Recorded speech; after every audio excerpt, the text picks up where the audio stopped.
están queriendo decir. Vos vas a decir, los católicos están equivocados, pero yo creo en presencia real. Ok, ¿cuál es la alternativa? ¿Qué explicación es la alternativa que hace honor al término que se está empleando? Yo, para mí, el error que vos cometés es ese. La ortodoxa, tengo la ortodoxa. Y dentro de la Iglesia Católica tengo una... Claro, eso es por ir a esto, como dijimos, los padres de la Iglesia y todo eso. Tengo la ortodoxa, dice, o sea, una explicación ortodoxa. O sea, no es algo que ella misma se lo dedujo por medio del estudio de la palabra. Por eso hay que estudiar la palabra.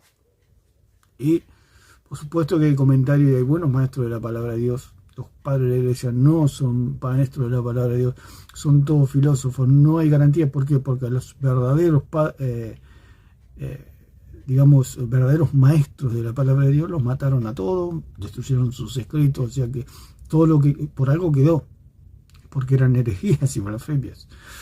Si no, no hubiera quedado, porque todo lo bueno, todo lo puro, todo lo que venía de Dios era destruido, porque siempre estuvo dominado por el catolicismo romano, o sea, por los romanos.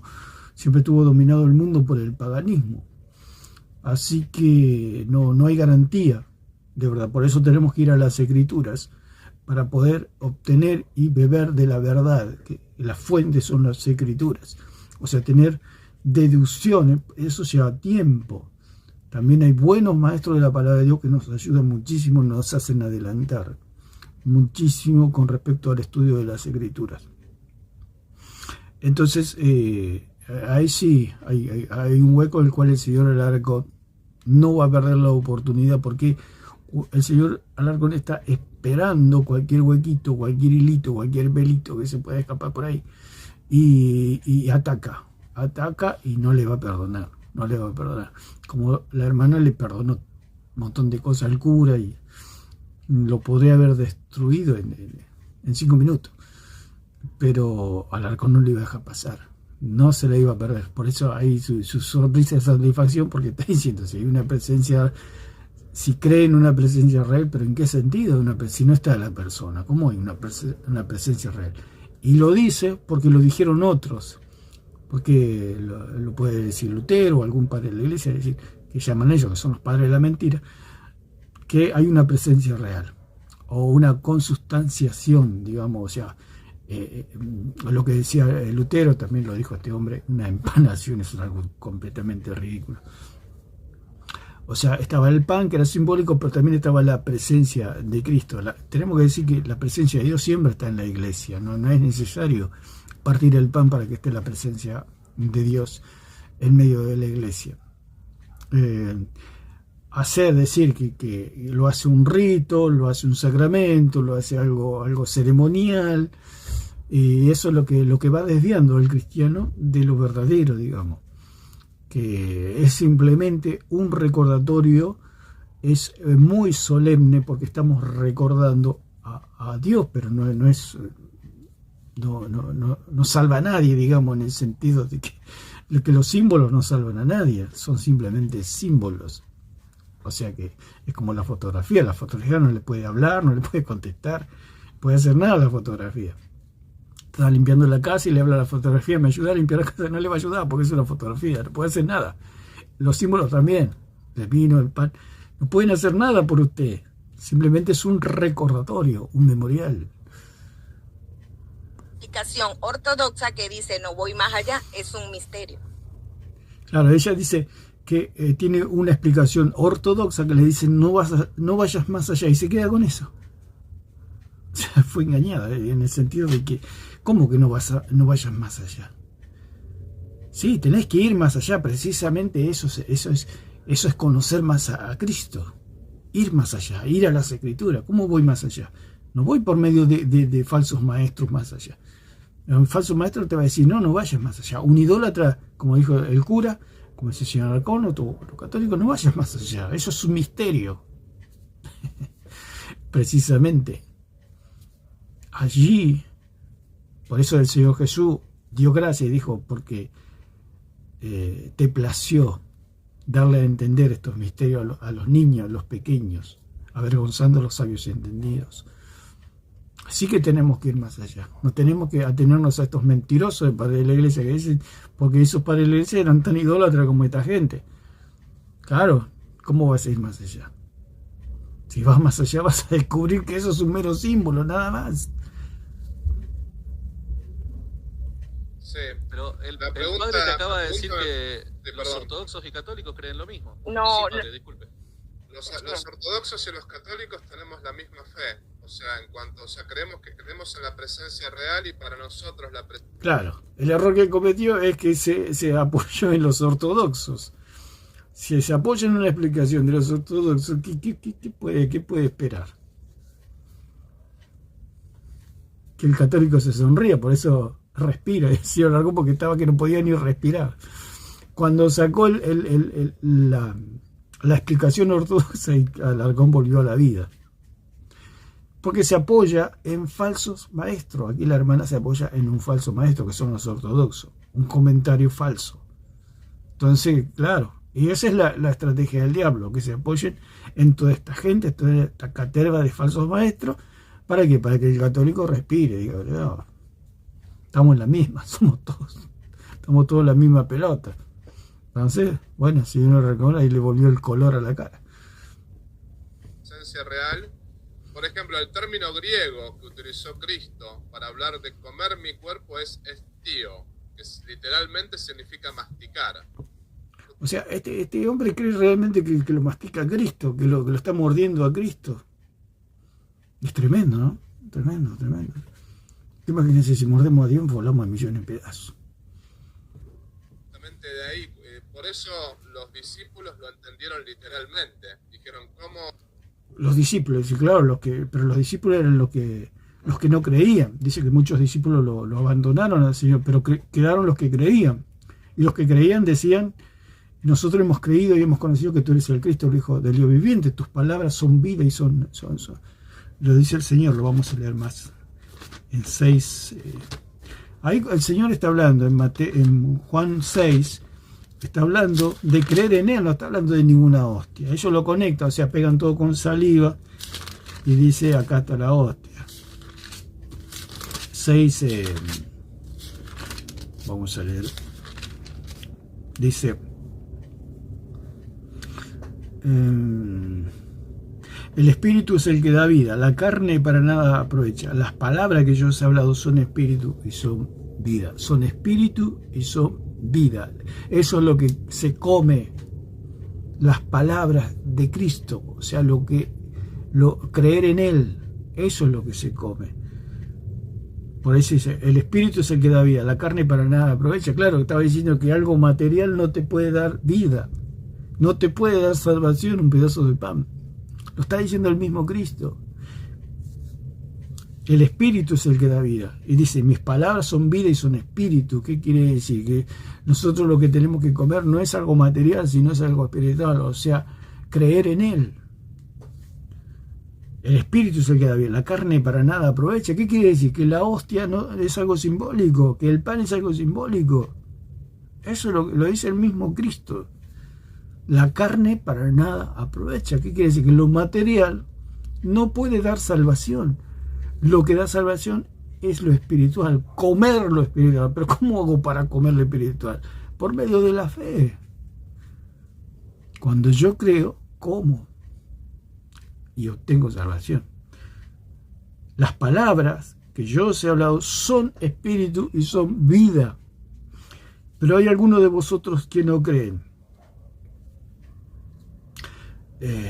Porque Jesús sabía desde el principio quién eran los que no creían y quién le había de entregar.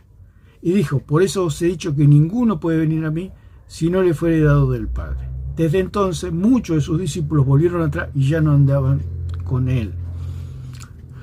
Vamos a escuchar lo que dice el cura. Por ejemplo, el término griego que utilizó Cristo para hablar de comer mi cuerpo es estio, que literalmente significa masticar.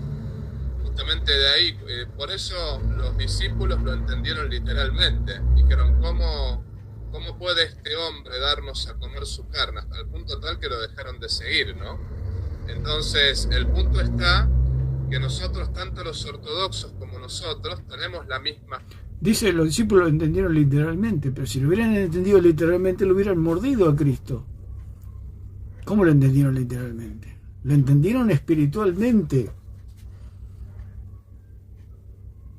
Algunos, los que lo abandonaron, no quisieron comerlo, y los que se quedaron, o sea, los apóstoles, decidieron comerlo. ¿Cómo que lo entendieron literalmente? Si lo hubieran hecho un fuego y se lo hubieran comido a Cristo, lo hubieran hecho asado a Cristo. ¿Cómo que lo entendieron literalmente? Los dos grupos lo entendieron, dice, ¿cómo? O sea, ellos entraron en razón. Cuando se dieron cuenta, porque dice, ¿cómo puede ser que este hombre nos diga que tenemos que comer su cuerpo o beber su sangre? O sea, no era algo definitivo, es algo que ellos estaban deliberando, estaban pensando, se estaban cuestionando qué sería ese misterio.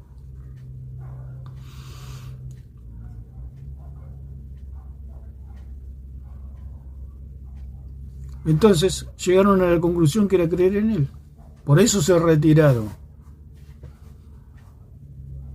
Porque tanto los judíos, los discípulos, que dice que se retiraron, ¿por qué se retiraron? Porque no quisieron comerlo. ¿De qué manera? Creyendo en él. Dice que no entendieron. Sí que entendieron.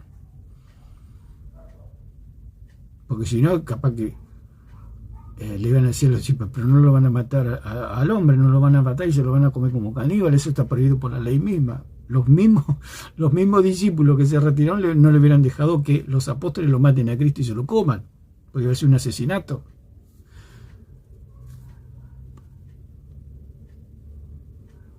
Lo entendieron literalmente. Esencia real, por ejemplo, el término griego que utilizó Cristo para hablar de comer mi cuerpo es estio, que literalmente significa masticar. Justamente de ahí, por eso los discípulos lo entendieron literalmente. Dijeron, ¿cómo? No, todo lo contrario, lo entendieron simbólicamente. Este hombre, no sé, dice, locura. Y Alarcón piensa y repiensa de cómo salimos de esto. Por eso no lo comieron, digamos, literalmente, porque lo entendieron que era algo simbólico, que era algo espiritual. Por eso Cristo dijo, mis palabras son vida y son espíritu. Y Pedro dice, nosotros hemos creído y conocido que tú eres el Cristo, el Hijo del Dios viviente. O sea, los que se retiraron no quisieron comerlo y los que se quedaron es los que comieron a Cristo, o sea, creyeron en él. Yo no sé si no se da cuenta este hombre lo que dice. ¿Cómo puede este hombre darnos a comer su carne? Al punto tal que lo dejaron de seguir, ¿no? Claro, ellos dedujeron, ¿cómo puede ser esto? O sea, ellos se pusieron a hablar, a debatir entre ellos, ¿cómo es que este hombre nos dice que comamos su carne y su sangre? Eso está prohibido por la ley. Eran judíos. Entonces, si algo es imposible, quiere decir que hay otra opción. Y esa opción era que era algo espiritual. Es lo mismo que el perdón de los pecados, cuando Cristo le dice a los que ustedes le remitieren los pecados les serán remitidos, a los que no se los remitieren no les serán remitidos. Entonces los apóstoles dicen, bueno, ¿cómo nosotros vamos a remitir pecados? No podemos, porque somos pecadores también. ¿Cómo el único que puede remitir pecado o llevarse los pecados de los hombres es aquel que nunca pecó, o sea, Cristo? Entonces decían, bueno, nosotros como... Si Cristo nos dice que podemos remitir los pecados, pero había un medio, por supuesto, la predicación, es imposible. Entonces tiene que haber otra respuesta, otra solución. Y esa otra respuesta es que el que perdona pecado es Cristo. Por eso Juan el Bautista dijo, he aquí el Cordero de Dios que quita el pecado del mundo. Entonces dice, si nosotros no podemos perdonar pecado, significa que el que perdona es Cristo. Entonces los hombres no pueden perdonar pecado. Porque si los hombres pudieran perdonar pecado, los hombres serían dioses, y los hombres no pecan, no son dioses o no son otros Cristos. Si nosotros no podemos ser otros Cristos, significa que nosotros no podemos perdonar pecado. O sea, llegaron a una deducción por descarte, si se puede decir de alguna manera. O sea, ellos decían, ¿cómo puede ser que este hombre nos diga que tenemos que comer su carne o beber su sangre? Eso es imposible.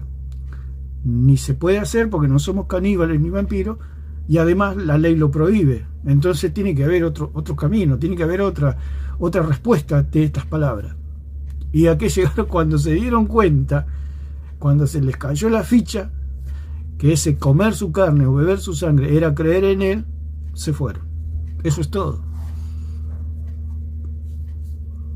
Los apóstoles ya lo tenían claro, digamos, que lo que decía Cristo era creer en él. Por eso Pedro se levantó y dijo: nosotros hemos creído y conocido que tú eres el Cristo, el Hijo del Dios viviente. Nosotros sí te vamos a comer, sí te comemos, Cristo. Eso era todo. El hombre dice literalmente, no se entiende lo que dice. O sea,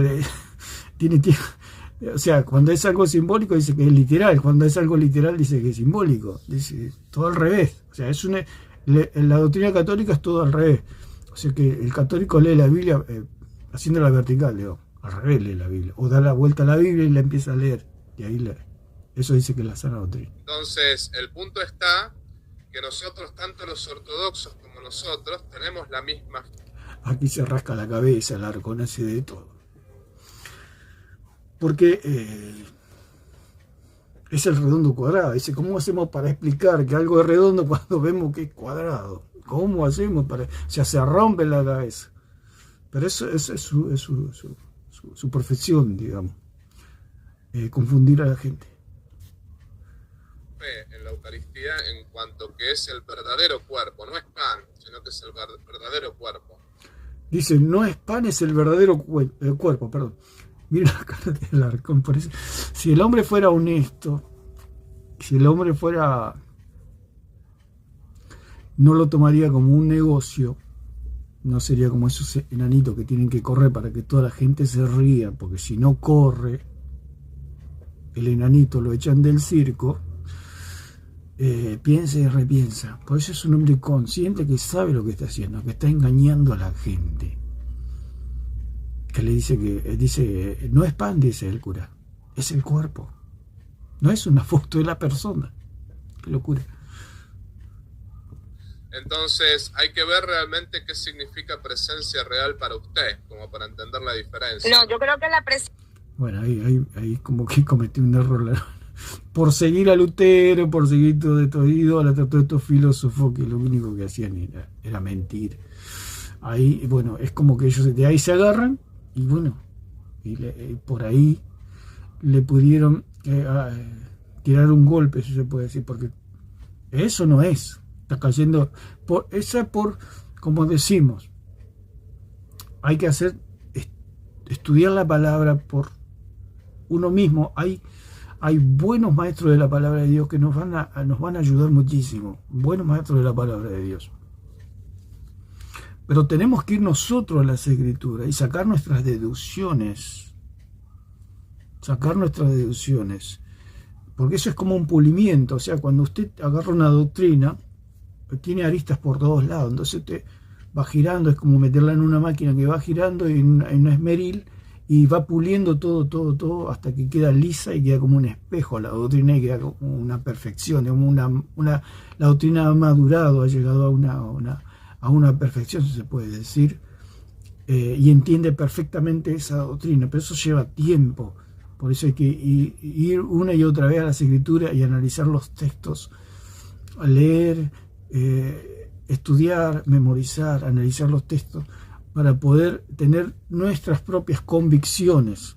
Y aquí es donde falla la hermana. Bueno, es joven la hermana, por lo que se ve,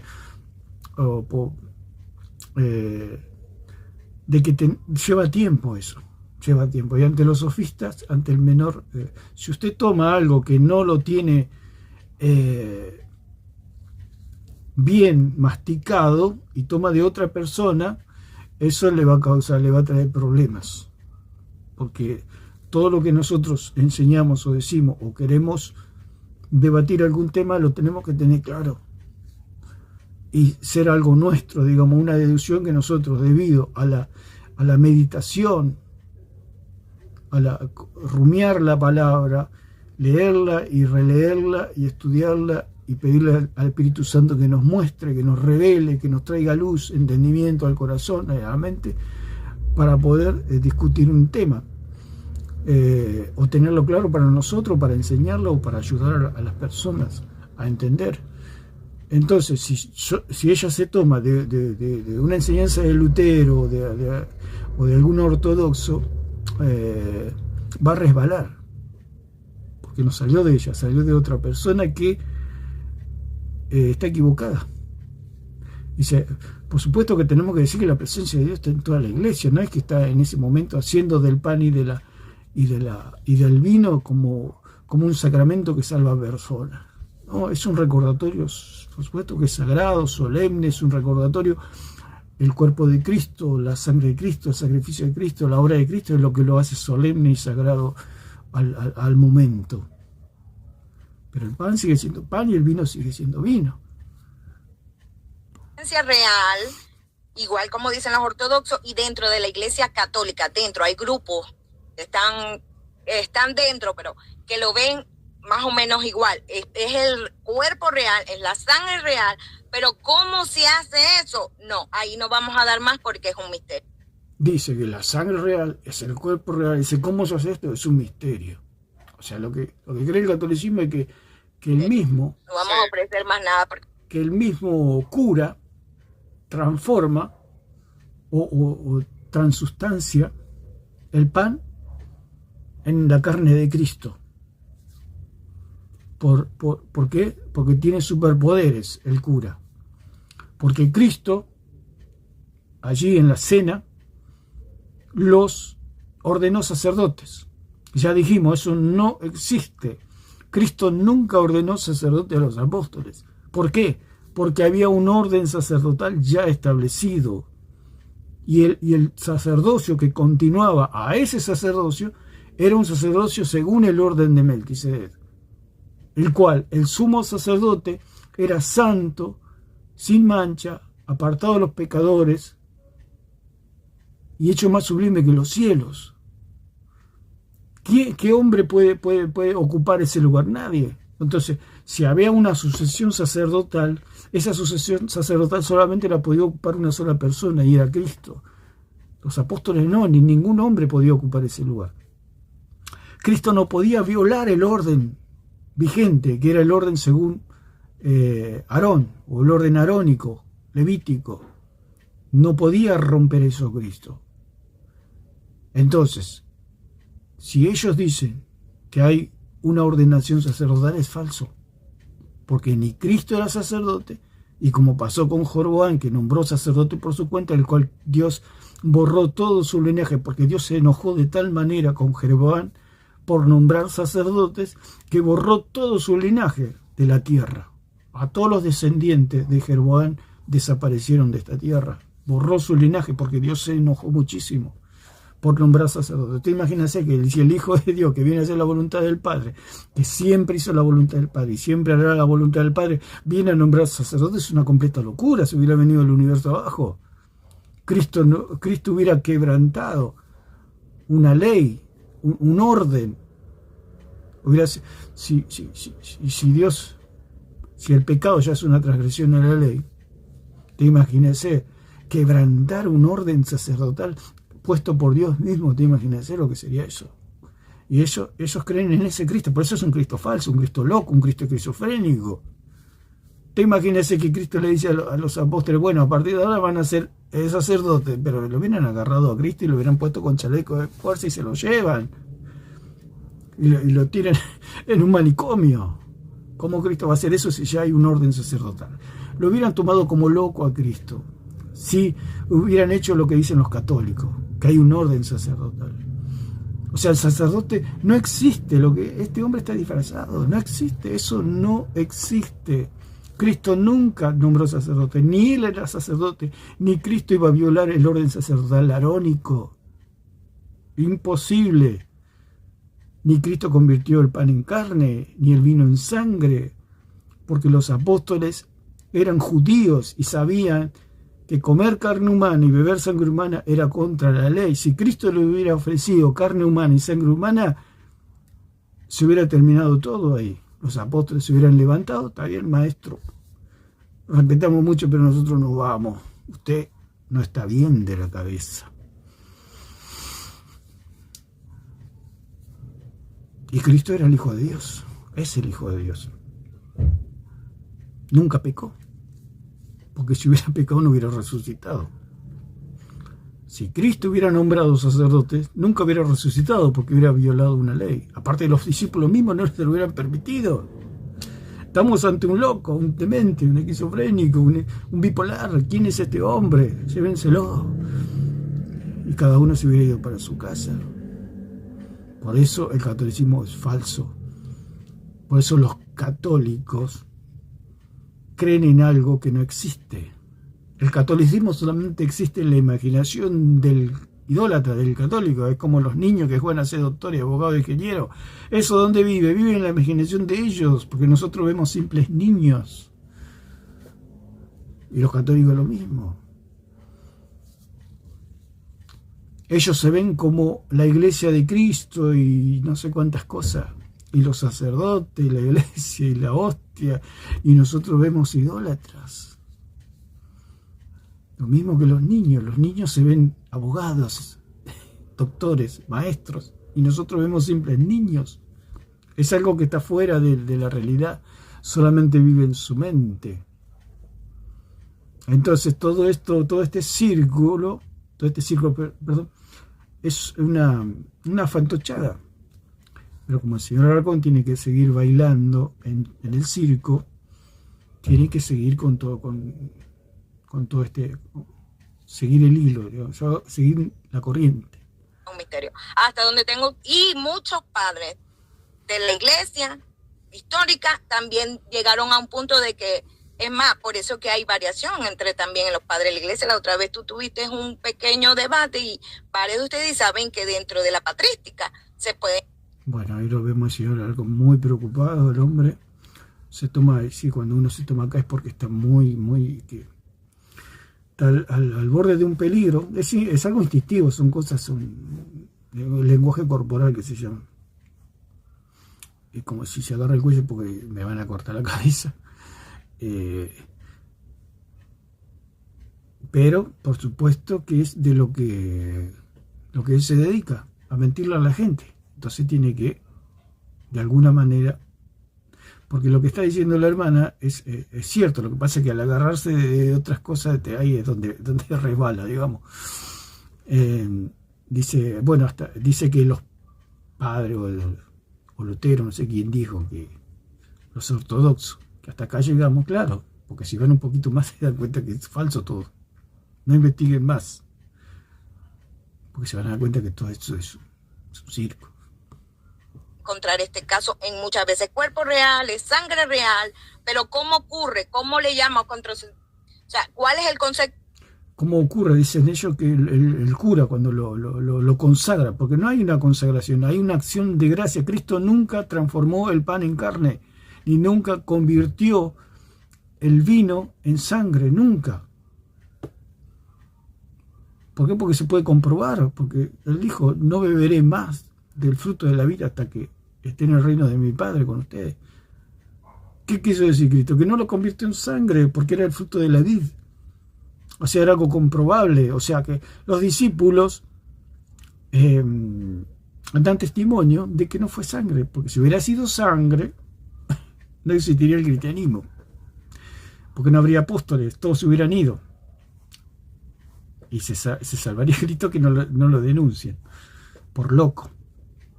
Pero como era el judaísmo, como eran los judíos, que bueno, ante los falsos maestros, bueno, eran muy, muy fuertes. Que imagínense. O sea, estamos en presencia de un mago, de un hechicero, que convierte el vino en sangre. ¿Quién es este? Dice que es la propia sangre de él. Tienen que beberla.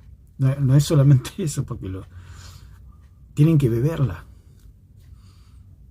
Y podían morir, porque dice que cuando Moisés convirtió el río en sangre, se murieron todos los peces y los seres humanos no podían beber porque era sangre. Había problemas. Entonces, ¿qué quiere decir? Que eso era algo, además, asqueroso, se puede decir, beber la sangre de un hombre o comer su propia carne o la carne humana. Y encima estaba prohibido por la ley. ¿Qué quiere decir eso? Que Cristo nunca convirtió el pan en carne Entonces, ¿por qué los curas dicen que ellos convierten el pan en el cuerpo de Cristo? Si Cristo nunca lo hizo. Porque es falso, porque todo es falso. Sacerdocio católico falso, la transubstanciación es falsa y la hostia que perdona el pecado es falso. Todo es falso. Por eso el Señor Alarcón se agarra el cuello y no sé si algún día recapacitará y creerá en el verdadero Cristo. Y toda esta gente puedan creer en el verdadero Cristo. No llegan hasta ahí porque no llega más la comprensión, razonamiento, así como le pasa. No llega más la comprensión, y claro. Si a mí me dicen que un pedazo de pan es un pedazo de carne, me voy a romper la cabeza. Y nunca lo voy a entender. Pero aquí la hermana dice que, bueno, los padres dijeron, bueno, hasta ahí llegamos. Se ve como pan, pero es carne. Más de eso no podemos pasar. O sea, atenta contra la inteligencia normal de una persona. Pues si una persona que le dice, pero te estás burlando de mí, ¿cómo que es carne si es pan? Es una burla. Y más al cuerpo de Cristo, más a la persona de Cristo. Es una burla de Satanás a la humanidad. Es una burla. Satanás se le ríe a los católicos, se ríe de toda esta gente. Por eso tenemos que creer en el Dios verdadero, como dijo Pedro. Nosotros hemos creído y conocido que tú eres el Cristo, el Hijo del Dios viviente. ¿A quién se refirió? ¿A un pedazo de pan o a Cristo? A Cristo. Tú eres el Cristo, no un pedazo de pan. Me costó al Padre, con todo el respeto, dar una definición de en el momento de sacrificio, yo me puedo tomar esa parte y decir, bueno, entonces yo tampoco en esta parte de qué es lo que pasa o qué es lo que ocurre, también no quiero dar explicación, digo que es un misterio. Bueno, pero es real. Puede ser que la explicación o no haya sido clara de mi parte o usted no lo haya entendido. Puede ser eso, digamos, ¿no? Yo lo que le puedo decir es que, por ejemplo... Claro, pero ¿cómo se hace para explicar eso? De que una foto es una persona. ¿Cómo se hace para explicar eso? Si quizás yo no me expresé bien o usted no lo entendió ninguna. Lo puedo explicar de mil maneras, que nadie lo va a entender a eso. O sea, te le dan un pedazo de pan y dice que es carne. Por más que se lo explique y se lo reexplique y vengan filósofos y... es pan. Terminan toda su disertación, todas sus tesis, todos sus argumentos, sus razonamientos. Cuando terminan toda esta gente, todos estos filósofos católicos, todos estos sofistas, usted mira y sigue siendo pan eso, ¿no? En un momento se convirtió en carne. La única manera que se pueda convertir carne es su imaginación. La única manera que eso sea carne para usted, porque nunca va a ser carne, es que usted lo crea. Es como una persona que está mal de la cabeza, digamos, con todo el respeto que merece. Entonces usted muerde y es pan, pero dice, no, estoy creyendo que es carne. Entonces entró en la misma vorágine y locura de esta gente. San Dionisio Areopagita, que no es el pseudo Dionisio, sino es el verdadero, ¿no? Claro. Por ejemplo, que era discípulo de San Pablo, de San Pedro y de San... Ella dice que era discípulo de Pedro, eso lo puede inventar cualquiera. Yo puedo inventar que San Esperito estuvo con Pablo. Los demonios en eso. Ya se lo puede inventar cualquiera. Eso de los padres de la iglesia, no hay que... es un error garrafal leer esa gente. Es mejor estudiar las escrituras, ir a Pablo, a Pedro, a Juan, a Jesucristo, a los profetas. O las escrituras, que estudiaré toda esta gente que no sabe si existió, lo escribió el mismo Satanás. Este San no sé cuánto que dice que era discípulo de Pablo, ¿dónde está eso? Es un invento. Esa gente ni siquiera se sabe si existió. Lo que hay que entender es que la historia no es la verdad. La historia la escribieron los hombres, las escrituras las escribió Dios. Esa es la diferencia. Sea Dios veraz y todo hombre mentiroso, dicen 3:4 de Romanos.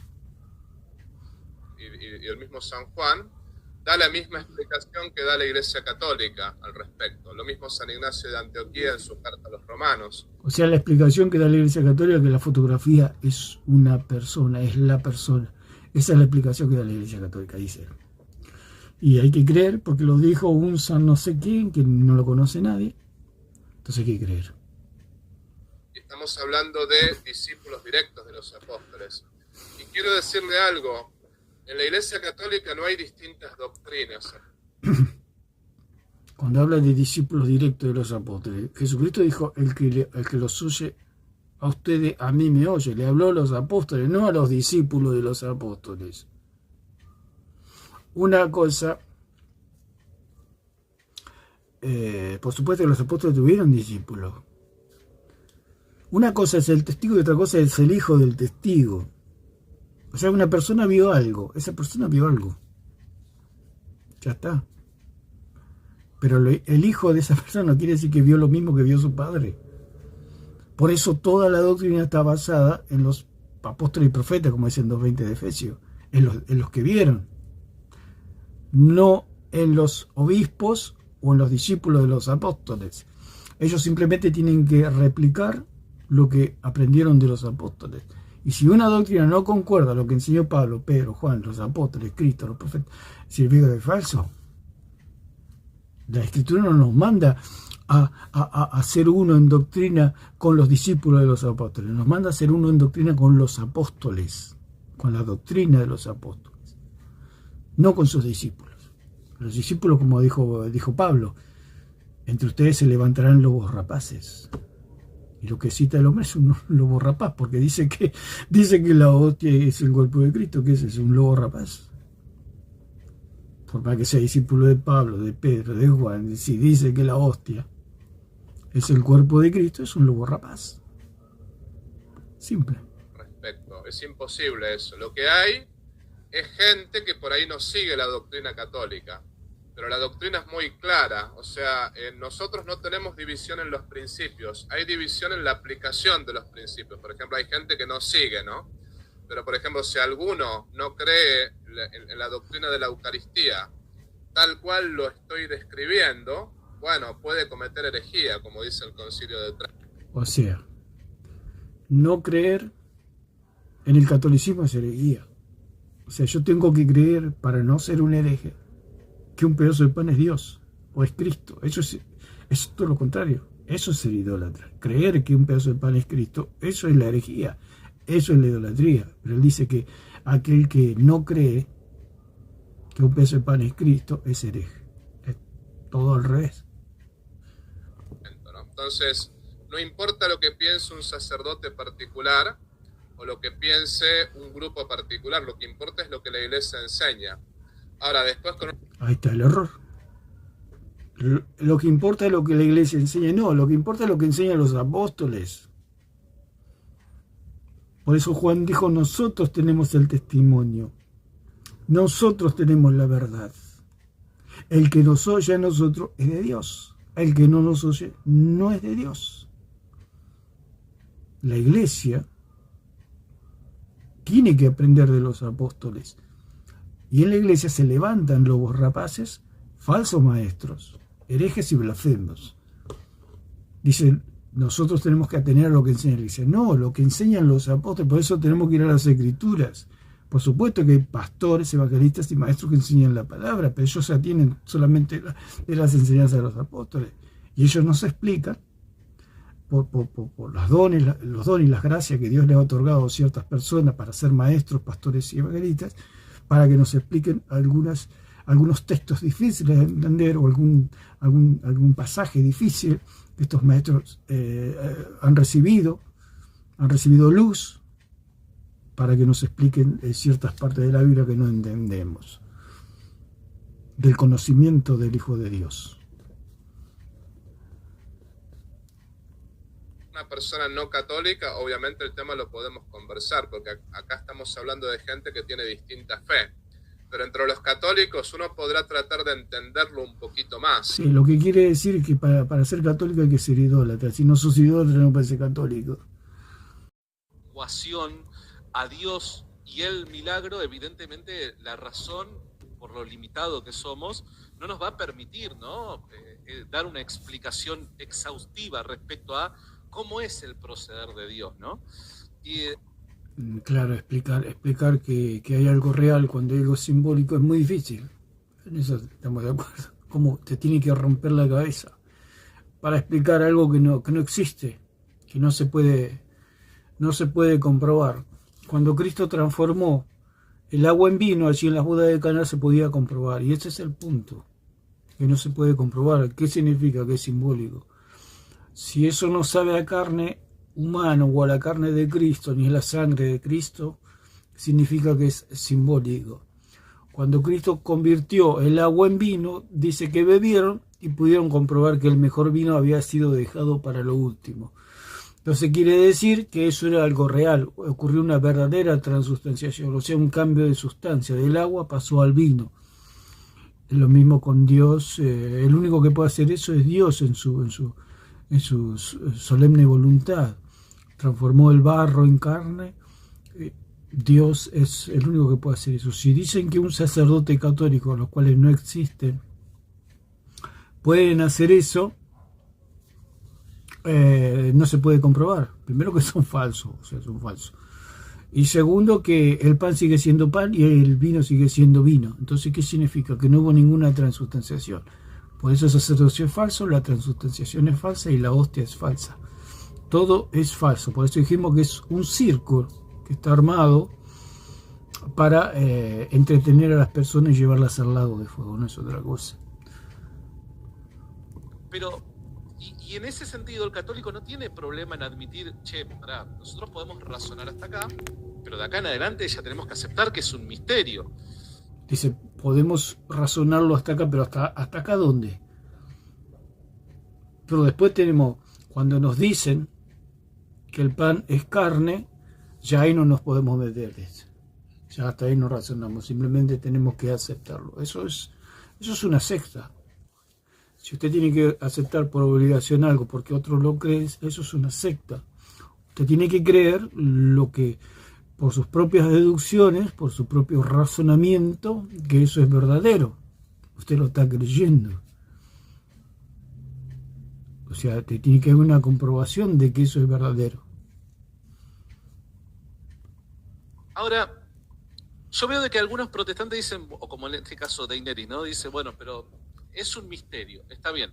Es un misterio y la razón no me permite ir más allá. Bueno, pero ahí te estás contradiciendo, porque por un lado me decís que es un misterio y la razón no te permite, pero por otro lado, por medio de la razón o de tu razonamiento, vos estás pretendiendo rechazar y refutar lo que dice la Iglesia Católica. Entonces, a mí... Dice rechazar lo que dice la Iglesia, no. Lo que dice la Iglesia es falible, lo que dicen los apóstoles es infalible. Y los apóstoles nunca dijeron que el pan era la carne, nunca lo dijeron, en ninguna parte lo dice. Ni Cristo, porque hay que arrancar de que Cristo no transformó el pan en carne. Hay que arrancar por ahí. Que primeramente Cristo no era sacerdote, no nombró sacerdote, ni convirtió el pan en carne. Porque eso era anti-ley, digamos. El Cristo no podía hacer eso, nadie podía hacer eso. Ni un judío podía hacer eso, lo que dicen los católicos que Cristo hizo. Entonces, es algo ilógico, es algo que no, solamente en la mente de un idólatra puede entrar esas cosas. Creyendo que un pedazo de pan es Cristo. Eso solamente un idólatra puede creerlo, nadie más. Porque una persona que no es idólatra, el pan es pan, el vino es vino, simplemente son símbolos de la sangre y del cuerpo de Cristo, nada más. Eso es todo. Hasta un niño lo puede entender, pero como ellos son idólatras, claro, ¿quién va a creer eso? Solamente una persona idólatra. Una persona común y corriente que no es idólatra nunca va a creer que el pan es Cristo. Porque está viendo que no es Cristo. Es muy sencillo. Me parece que entran en una especie de contradicción. Al final la razón puede decir algo, no digo de forma exhaustiva, pero puede decir algo acerca de lo que es la Eucaristía a partir de las palabras de Cristo. Bueno, evidentemente algo podemos decir. La razón que puede decir de la Eucaristía, que es una acción de gracia, o sea, la palabra Eucaristía significa acción de gracia, no significa consagración. Porque dicen que después que el cura consagra, no, el cura, ni Cristo consagró, Cristo no consagró el pan ni el vino. Él dio gracias por el pan y el vino, hagan esto en memoria de mí, nada más. Ellos le ponen consagración porque quieren crear un Dios. Como son idólatras, hacen del pan otro Cristo. Entonces, por eso son idólatras. Sí, claro, hay un límite, hay un tope. Hasta acá podemos hablar, de acá en adelante es la fe. Claro que sí. Pero si no, es como que hay una doble vara, ¿no? Me parece que muchas veces algunos son demasiado fideístas y en otras circunstancias... No es fideísmo. Fideísmo es creer algo sin ningún sustento. O sea, lo creen porque ellos son fideístas, que lo creen porque lo dice el cura nomás. Pero Dios no lo dice. O sea, él siempre tira la carga de la prueba hacia los cristianos. Es su trabajo. Cuando el que tiene que dar razón es él. Él es el que tiene. Porque yo digo que el pan es pan, listo, ya está mi razonamiento, mi argumento, mi tesis, se puede decir. Ahí está mi parte. Yo digo que el pan es pan, es simplemente simbólico. La gente lo prueba, cualquier persona puede probar y dice, sí, es pan. Tiene razón el caballero aquí. Pero él dice que no, que es carne. Entonces el que tiene que probar que es carne es él, no yo. Él tiene que probar que el pan es carne. Como lo prueba diciendo que Cristo dejó sacerdotes, cuando Cristo nunca dejó sacerdotes. Diciendo que los sacerdotes a su vez hacen una transustanciación, o sea, convierten el pan en carne, el cual Cristo tampoco convirtió el pan en carne. Entonces él no lo puede sostener.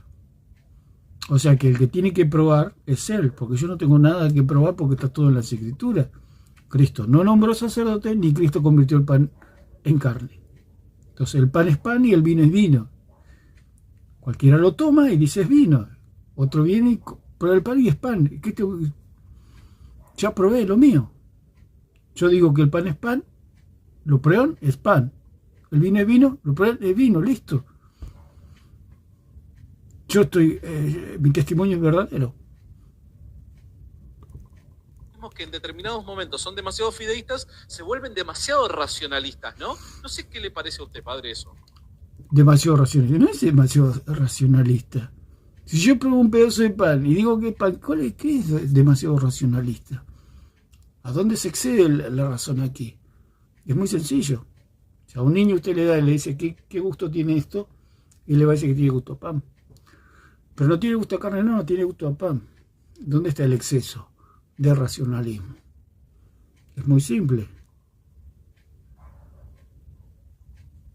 Sí, estoy totalmente de acuerdo, y de hecho yo estaba esperando de parte de ella que... Estoy totalmente de acuerdo, dice el cura. O sea, el cura, ¿para qué estudió 10 años, dice, metido ahí para hablar todas estas barrabasadas, como se dice? Para eso estudió. Para darle la razón a Santiago Alarcón, que está más perdido que los perdidos, que no tiene la menor idea de nada, que es un hombre absolutamente oscuro en la mente. Él estudió tanto para darle la razón a una persona neófita, que no entiende las Escrituras, que no entiende la salvación, que no entiende nada, que todo lo que hace lo hace porque otro lo dijo, nada más. Tanto estudió para darle la razón a la señora aquí. Por ejemplo, me cuestionaron un poquito la doctrina católica desde el punto de vista bíblico de los santos padres, pero bueno, los santos padres, los más cercanos a los discípulos, como son San Dionisio, San Ignacio, el mismo San Policarpo, todos ellos sostienen la doctrina de la Eucaristía, al menos lo más cercano es a la Iglesia Católica y la Iglesia Ortodoxa, ¿no? Después, bueno, se podrá discutir algunos términos, por ejemplo, el término de transustanciación, pero sin embargo ese término no es que cambió lo que antes se creía, sino que simplemente es un modo de explicar, porque justamente lo que es Santo Tomás de Aquino es un teólogo y un filósofo. Él trata de hacer lo más racional posible el misterio, pero el mismo Santo Tomás dice, hasta acá llegamos, ¿no? Entonces, por eso yo estaba tratando de ver si el cuestionamiento de ella era lo que la Iglesia cree, y en base a eso lo conversamos. Bueno, ¿dónde dice la Biblia? Bueno, ¿dónde lo dicen los padres? Pero... es que hoy por hoy estoy viendo que es una tendencia en redes sociales, y ya voy con el siguiente, pero este tema me parece que puede ayudar a muchos el plantearlo de esta manera. Yo veo que hay una tendencia por parte de los apologetas de redes sociales protestantes en querer como que reparar algunos daños que se han hecho en el pasado a través de ciertas afirmaciones. Y por hoy ya te dicen, no, a ver, no es simbólico. Hay una presencia real, pero no es la presencia real de la forma en la que te lo plantea la Iglesia Católica. Ok, bien, supongamos que fuese así.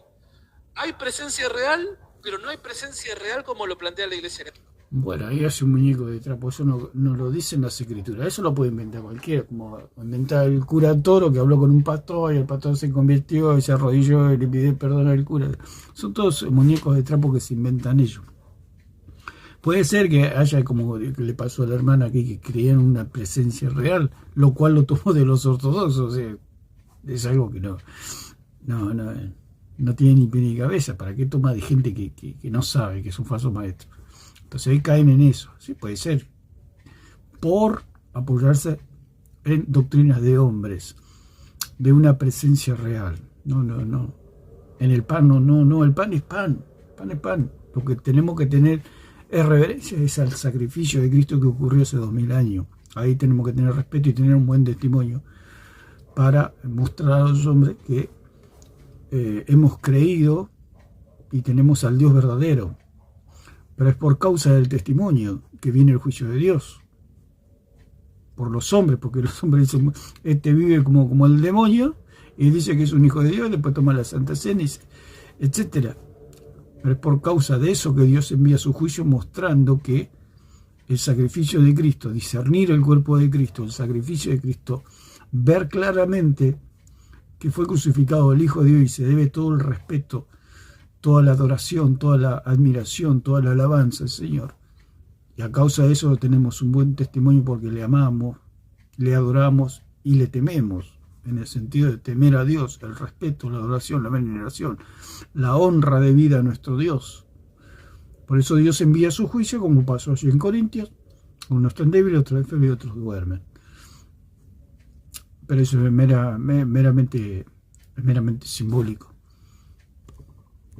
¿Cómo es la presencia real entonces? Explícamelo, porque ahí vos tenés que asumir la carga de la prueba. Es como, por dar un ejemplo, suponete que yo te digo a vos, en la habitación está mi esposa, pero abro la puerta y no hay nadie, está vacía, pero yo sigo diciendo que está mi esposa. Bueno, a ver, pará, si yo no puedo ver a mi esposa en la habitación, explícame de qué manera vos pensás que está mi esposa, porque... Bueno, precisamente eso es lo que tienen que explicar ellos. El Señor mismo se refuta. ¿Cómo explica él que está Cristo ahí si no lo vemos a Cristo? Es lo mismo, él mismo se refuta, señor Alarcón. Él mismo se pega un tiro en el pie, como se dice. Se auto-refuta. Él dice, ¿cómo puede estar mi esposa si yo no la veo? Precisamente eso.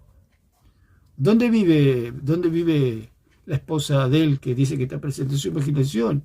Él se la imagina que está ahí, pero en realidad no está. O sea, la persona se imagina que está, pero no está. Dándole los atributos a algo o a alguien de la persona, digamos. Si usted le da los atributos a un pedazo de pan de Cristo, de que perdona pecado, que un pedazo de pan puede perdonar pecado, eso vive en su imaginación. Entonces el ejemplo que da él se autorrefuta solo. O sea, dice que ahí está Cristo muriendo en la cruz, haciendo su sacrificio incruento, como dicen ellos, pero en realidad no está Cristo. Cristo está a la diestra del Padre. Entonces, ¿cómo hacen para explicar algo? ¿Cómo hacen para explicar que una fotografía es la persona? Entonces vamos a terminar y vamos a leer algunas traducciones del pasaje de 10:10 de Hebreo, y con esto terminamos. Dice en la Nueva Traducción Viviente, dice, pues la voluntad de Dios fue que el sacrificio del cuerpo de Jesucristo nos hiciera santos, una vez y para siempre. ¿Qué quiere decir? Y esto refuta la creencia de que es real, algo que es simbólico, que ese sacrificio, la realidad ocurrió hace 2000 años, y eso fue lo que a nosotros, esa obra es la que nos santifica, no comer un pedazo de pan. Otra traducción que podemos leer, vamos a ver si podemos. Dice la Biblia católica latinoamericana, dice Esta voluntad de Dios de que habla es que seamos santificados por la ofrenda única del cuerpo de Cristo Jesús. O sea, ellos dicen que hay muchos sacrificios y muchas ofrendas, lo cual contradice a la palabra de Dios, que hay una ofrenda única. Lo dice la misma Biblia católica. Si hay una ofrenda única, no hay más ofrendas, lo demás es todo simbólico. No hay ofrendas, no hay sacrificios. Hay un recuerdo, un memorial nada más. No hay algo real. Si nosotros decimos que comimos y bebimos de la sangre de Cristo, fue el día que nosotros creímos. Ahí comimos. Por eso Pedro dijo, nosotros hemos creído y conocido que tú eres el Cristo, el Hijo del Dios viviente. El día que nosotros creímos, ese día comimos. Ese día bebimos de la sangre de Cristo espiritualmente. Esta voluntad de Dios, de que habla, es que seamos santificados. O sea que esa obra de Cristo nos santifica, o sea, nos hace santos delante de Dios, nos declara santo el Padre, y eso nos da salvación. Por la ofrenda única, la misma Biblia católica dice que es una ofrenda única, no hay más ofrenda, no hay más sacrificio, no hay más nada, hay una sola ofrenda. Es único, es un evento único, como lo dijimos de la fotografía del ave que vuela, o de un colibrí que usted lo ve volando y le saca una fotografía. Eso es algo único, no se vuelve a repetir, porque es una acción única. Y ellos dicen que se vuelve a repetir. El mismo dice, el mismo. ¿Cómo es el mismo? Es una locura. ¿Cómo hace? Es como el colibrí, ¿cómo hago yo para que el colibrí vuele de la misma manera? Ese vuelo, ese colibrí es único, nunca más va a recorrer ese camino, va a recorrer otros caminos, pero ese camino no lo va a recorrer más. Entonces yo le saco una fotografía y eso queda plasmado en la imagen. Eso es único. Por eso la Biblia misma, Biblia católica, dice la única ofrenda única, que es la latinoamericana. Una ofrenda única. Ese evento no se vuelve a repetir nunca más. Por eso la salvación es por gracia, por medio de la fe. Listo. No hay más repetición. No hay más ofrenda. Lo dice en el mismo Hebreos también. No hay más ofrendas. Dice la Serafina Ausejo 1975, dice, y en virtud de esta voluntad quedamos consagrados por la oblación del cuerpo de Jesucristo, hecha de una vez para siempre. Hemos sido consagrados, ya estamos consagrados, ya estamos apartados para Dios. Ya estamos limpios, porque por medio de esa obra, pero esa obra ocurrió hace 2000 años. ¿Y cómo hago yo para comer el cuerpo de Cristo hace 2000 años? Por medio de la fe. Discípulos no se lo comieron cuando estuvo Cristo caminando por esta tierra, mucho menos nosotros, que ni lo vimos, y eso ocurrió hace 2000 años. Si no lo comieron los apóstoles, mucho menos nosotros. Por eso ellos dicen que el pan es Cristo. Dice, Dios nos eligió, dice la traducción lenguaje actual, Dios nos eligió porque Jesucristo obedeció sus órdenes al morir en la cruz. Ofreció su cuerpo como sacrificio una sola vez y para siempre. La Biblia de Jerusalén dice, en virtud de esa voluntad quedamos santificados, o sea, en virtud de ese sacrificio, merced a la oblación de una vez para siempre del cuerpo de Jesucristo. O sea, el cuerpo de Jesucristo es uno solo, es lo que tenemos que entender. La Biblia Castilian 2003 dice, y en virtud de esta voluntad quedamos consagrados por la oblación del cuerpo de Jesucristo, hecho de una vez para siempre. Estamos hablando de distintas traducciones de lo que es Hebreos 10:10. La palabra versión hispanoamericana dice, y al haber cumplido Jesucristo la voluntad de Dios, ofreciendo su propio cuerpo una vez por todas, nosotros hemos quedado consagrados a Dios. Por eso la salvación no se pierde, es una consagración única. O sea, usted cree y Dios lo consagra, Dios lo santifica por medio de ese sacrificio de Cristo, una vez y para siempre, porque si usted perdiera esa consagración, Cristo tendría que volver a morir, y eso la palabra del Señor lo dice claramente. Eso ocurrió una sola vez y una vez para siempre. dice, bueno, Dios habla hoy. Dios nos ha consagrado porque Jesucristo hizo la voluntad de Dios al ofrecer su propio cuerpo en sacrificio una sola vez y para siempre. O sea que Dios habla de consagración. Por medio de la fe estamos consagrados, estamos santificados, estamos apartados para Dios. O sea, es una santificación legal. O sea, se confunde la santificación temporal o de esta tierra que le da la gloria a Dios con la santificación legal de Jesucristo. Hay una santificación legal que cuando nosotros creemos, hemos comido de la carne y bebido de la sangre de Cristo, hemos sido santificados una vez y para siempre. Esa es la salvación. Después lo que usted haga con su vida es, digamos, es su problema, y su problema que lo va a tener con Dios, porque ocurrió con los corintios. O sea, ellos se portaban mal y Dios les emitía un juicio. Estaban debilitados, enfermos o morían. Pero era un juicio de Dios con su gente, con su pueblo, con sus hijos. Pero el sacrificio, por la salvación no se pierde, pero usted no se va a librar del juicio de Dios si usted tiene un mal testimonio o hace mal las cosas. Dice, porque por esa voluntad, la Biblia castellano antigua dice, somos perdonados y purificados mediante la perfecta ofrenda del cuerpo de Jesucristo, hecha de una vez por todas, con carácter definitivo. Con carácter definitivo. Entonces, lo que dice esta gente es todo falso. Y lo que se muestra es algo, es como dijo lo de la película es algo simbólico, porque no están los actores ahí en la casa de él actuando.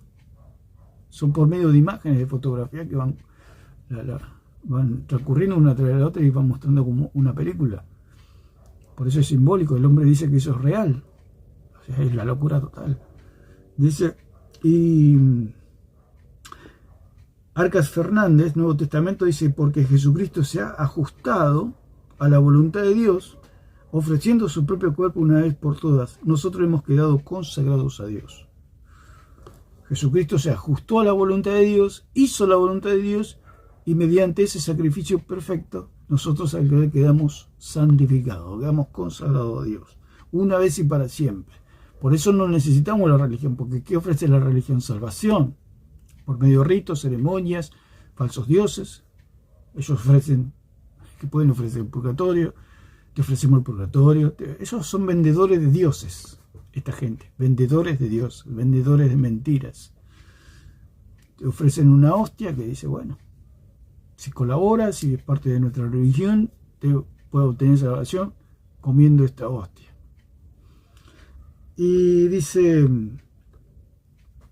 la NBI, la Nueva Versión Internacional 2019 simplificada, Nuevo Testamento, dice, por esa obediencia somos declarados santos por Dios. O sea, por el sacrificio, por la obediencia de Cristo a hacer la voluntad de Dios, por medio del sacrificio del cuerpo de Jesucristo, este sacrificio fue ofrecido una sola vez y para siempre.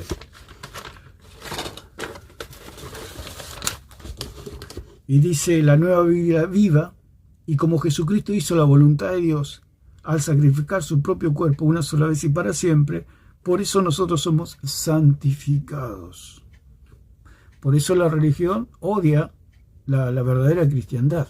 O sea, creer solamente por fe. ¿Por qué? Porque nosotros al creer por fe somos santificados y no necesitamos de ninguna religión.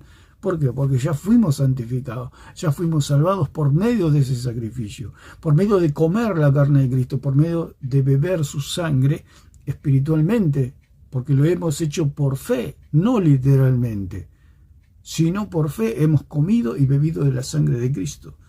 Por eso nosotros somos santificados, dice la Nueva Biblia Viva. Somos santificados, o sea, apartados para Dios, del rebaño de Dios, del pueblo de Dios, los lavados, justificados, salvados y santificados.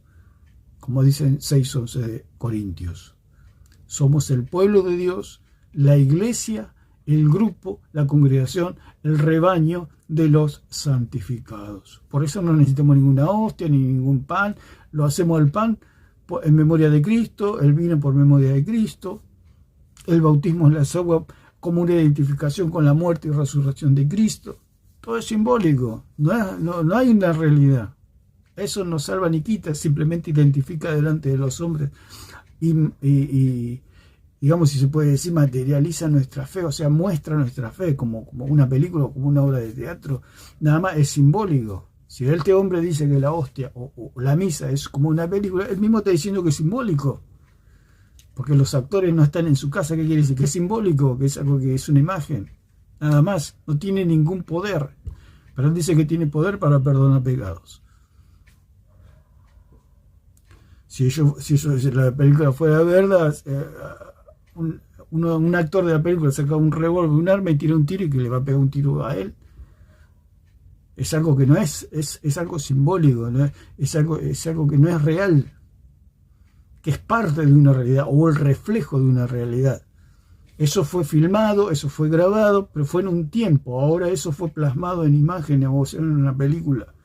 Lo mismo con Cristo. Cristo hizo su sacrificio, pero eso se ocurrió hace 2000 años y quedó plasmado, digamos, en una imagen que es el pan.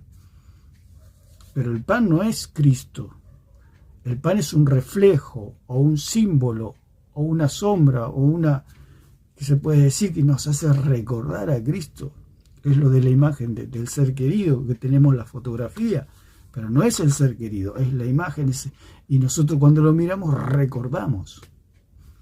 Entonces, y la última que tenemos es la nueva traducción contemporánea del Nuevo Testamento, dice, en virtud de esa voluntad somos santificados y perfeccionados mediante el sacrificio del cuerpo de Cristo, que fue único y definitivo. Fue único y definitivo, dice la traducción contemporánea del Nuevo Testamento.